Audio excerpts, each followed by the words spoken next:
আমি অবশ্যই একমত না। একমত হলে তো সমস্যাটা সমাধান হয়ে যেত তাইলে তাদের মতো করে, তাই না? আমি তো বললাম আপনাকে যে আমরা আমাদের অবস্থানটা বলেছি, ওনারা ওনাদের অবস্থানটা বলেছে। আপনারা নিশ্চয়ই প্রত্যাশা করেন না যে 54 বছরের সমস্যা আজকের একদিনের মিটিংয়ে, যে মিটিংটা কত বছর, 12-13 বছর পরে, 13 বছর পরে, এবং তাও কিন্তু পূর্ববর্তী হিনারা পানি খারের মিটিং ছিল কিন্তু একটা দাওয়াত দেওয়ার জন্য, ঠিক দ্বিপাক্ষিক সফর ছিল। কাজে এখানে বসে 1 ঘন্টায় আমরা এটা সমাধান করে ফেলতে পারবো, এটা আপনারা নিশ্চয়ই আশা করবেন, কেউ আশা করবেন। আমরা পরস্পরের অবস্থানটা তুলে ধরেছি, আমি আপনাদেরকে এইটুকু নিশ্চয়তা দিতে পারি, আমরা পরস্পরের অবস্থান তুলে ধরেছি। একটি বিষয় শুধু কথা হয়েছে, যেটা খানিকটা অগ্রগতি যদি আপনারা মনে করেন করতে পারেন। আমরা 3টি বিষয় কিন্তু নিজেদের অবস্থান তুলে ধরেছি। দুই পক্ষই একটি বিষয় আমরা ঠিক করেছি যে এই জিনিসগুলোকে আমাদেরকে সমাধান করতে হবে এবং দ্বিপাক্ষিক সম্পর্ককে যাতে খুব স্মুথলি এগোতে পারে এই জন্য এদেরকে পিছনে ফেলতে হবে। এবং দুই পক্ষই এটুকু এগ্রি করেছি যে আমরা এই নিয়ে কথা বলবো এবং চেষ্টা করব এই ইস্যুগুলি যেন আগামীতে বা কোনো এক পর্যায়ে, একদিনে হয়ে যাবে না এটা, আমরা এটাও স্বীকার করেছি ঝট করে আমরা একদিনে বসে এটা সমাধান করতে পারবো না। এত 24 বছরের কী বলে 54 বছরের ইস্যু। আমরা একমত হয়েছি যে আমরা এটা নিয়ে কথা বলবো আলাদাভাবে, এমনভাবে যাতে করে এই জিনিসগুলিকে আমরা পেছনে ফেলতে পারি। এছাড়া আমরা পরস্পর নিজেদের যে অবস্থানগুলো সেগুলো আমরা ব্যক্ত করেছি। মাননীয় উপদেষ্টা, আমার প্রশ্ন হচ্ছে যে পাকিস্তানের সঙ্গে হঠাৎ করে যে এখন সিরিজ অফ মিটিং হচ্ছে, মন্ত্রীরা আসছেন এখানে, তো এইটা কি তৃতীয় কোনো দেশ, বিশেষ করে চায়নার সেই ট্রাইলেটারাল যে মেকানিজম, ওইটার কারণেই কি এই মিটিংগুলো আমরা দুই দেশ খুব কাছাকাছি? আমি আসলে একেবারে এক শব্দে আপনার এটা উত্তর দিতে পারি যে না, ত্রিপাক্ষিক ব্যবস্থাটাতে চীনের উৎসাহ আছে, পাকিস্তানের উৎসাহ আছে। আমরা কিন্তু বলেছি যে ঠিক এভাবে ত্রিপাক্ষিক না, আমরা বরং বলেছি যে আপনারা চতুর্পাক্ষিক করেন, আরও দেশকে নিয়ে আসেন, আমরা একসাথে বসি। আমাদের সেই অবস্থান কিন্তু এখনও তাই আছে এবং এটা তারা কিন্তু কগনিজেন্সে নিয়েছে এবং আগামীতে হয়তো সেটা হবে। তো শেষ করে দেন, করতে দেন আমাকে।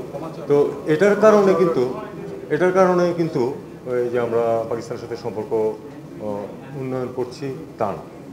এটা খুব সহজভাবে আমি আপনাদেরকে আগেও বলেছি, সেটা হলো যে পাকিস্তানের সাথে সম্পর্ক গত সরকারের আমলে ইচ্ছাকৃতভাবে কিন্তু এটাকে পিছিয়ে রাখা হয়েছে।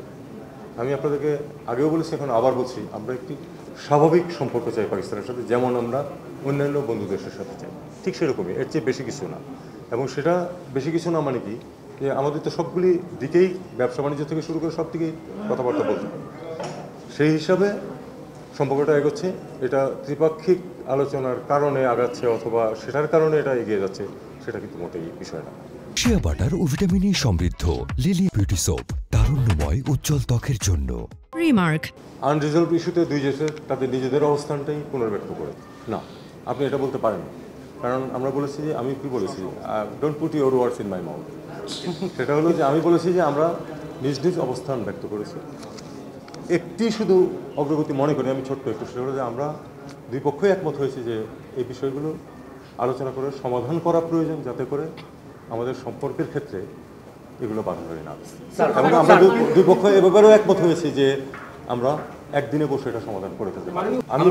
আমি অবশ্যই একমত না। একমত হলে তো সমস্যাটা সমাধান হয়ে যেত তাইলে তাদের মতো করে, তাই না?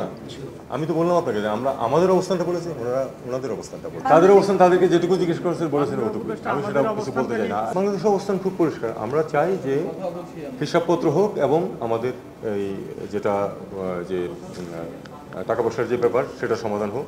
আমরা চাই যে এই যে এখানে গণহত্যা হয়েছে সেটার ব্যাপারে তারা দুঃখ প্রকাশ করুক, মাফ চাক, এবং আমরা চাই যে যে আটকে পড়া মানুষগুলি আছে তাদেরকে তারা ফেরত নেবে। জি, আটকে পড়া মানুষগুলির ব্যাপারে আমাদের অভ্যন্তরীণভাবে আমি কিছু তথ্যের সম্মুখীন হয়েছি, সেটা অবশ্যই এখানে এ নিয়ে আমরা কোনো কথা বলিনি। কিন্তু সেটা হচ্ছে যে আমাদের একটি হাইকোর্টের রায় আছে, এটা নিয়ে কিন্তু এখানে যারা মাইগ্রেশন হিউম্যান রাইটস নিয়ে কাজ করেন তারা কিন্তু এটা নিয়ে বলছেন যে এটা তার প্রেক্ষিতে দেখতে হবে আমাদের। তো এটা নিয়ে আগামী দিনগুলোতে হয়তো আমরা বসবো, ইন্টারনালি বসে এটা সমস্যাটা সমাধান করতে হবে, কিন্তু পাকিস্তানের সাথে এটা বিষয়টা এখনও হতে চাই। আমি এই ধরনের স্পেসিফিকে আপনার না যাওয়া উচিত এখন, যেহেতু আমি তো বলেছি যে আমরা আমাদের অবস্থানটাকে, না দেখুন, এটা আমার উপরে ছেড়ে দিন। আমি এটুকু বিশ্বাস করেন যে আমি বাংলাদেশের অবস্থান খুব শক্তভাবে ব্যক্ত করেছি।